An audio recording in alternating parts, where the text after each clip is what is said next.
Flight பறக்குமா, சென்னைக்கு போக முடியுமான்னு கேட்குறீங்களே. ஃபர்ஸ்ட் ஹோட்டல் ஓப்பனில் இருக்குமான்னு பார்த்தீங்களா? காலங்காத்தால உச்சி வெயிலில் போய் நான் நிற்கிறேன். இவங்க இன்ஸ்டாகிராமில் போட்டதெல்லாம் பார்த்துட்டு ஹோட்டல் ஓப்பன்லேயே இல்லைங்க. எக்ஸ்போ க்ளோஸ்டுன்னு இவ்வளோ பெரிய போர்டு போட்டு வச்சுட்டாங்க. அவ்வளோ கஷ்டப்பட்டு தாண்டி நான் அட்லீஸ்ட் வச்சுக்கோங்க ஒரு 16 கிலோமீட்டர் தாண்டி வந்துட்டேன்.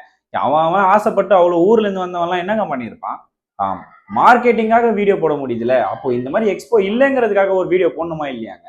சீரியஸா ஃபர்ஸ்ட் டே எதுக்குதான் போனோன்ட்டு ஆயிடுச்சு. லீ மெரிடியன் ஹோட்டலுக்கு சண்டே போகணுன்ட்டு யோசிச்ச எல்லாருக்குமே என்னோட ரெக்வெஸ்ட், தயவு செஞ்சு யாரும் போயிடாதீங்க. அப்படி அது மீறி உங்களுக்கு போய் செக் பண்ணணும் பார்க்கணுன்ட்டு இருந்தா போங்க. நான் இன்னைக்கு பட்ட அவசரத்துலேயே நான் இன்னைக்கு போகிறது இல்லை. போனோம், ரொம்ப நேரம் வெளில நிற்க வச்சாங்க. அதுக்கப்புறம் போர்டு க்ளோஸ்ட் அப்படின்ட்டு போர்டு போட்டு விட்டு யார் இன்னைக்கும் வேணாம், தயவு செஞ்சு போயிடுங்க அப்படின்ட்டாங்க. நாங்கள் கிளம்பி வந்துட்டோம். இந்த மாதிரி வீடியோஸ்லாம் பார்க்கணுன்னா என்னை ஃபாலோ பண்ணி வச்சுக்கோங்க.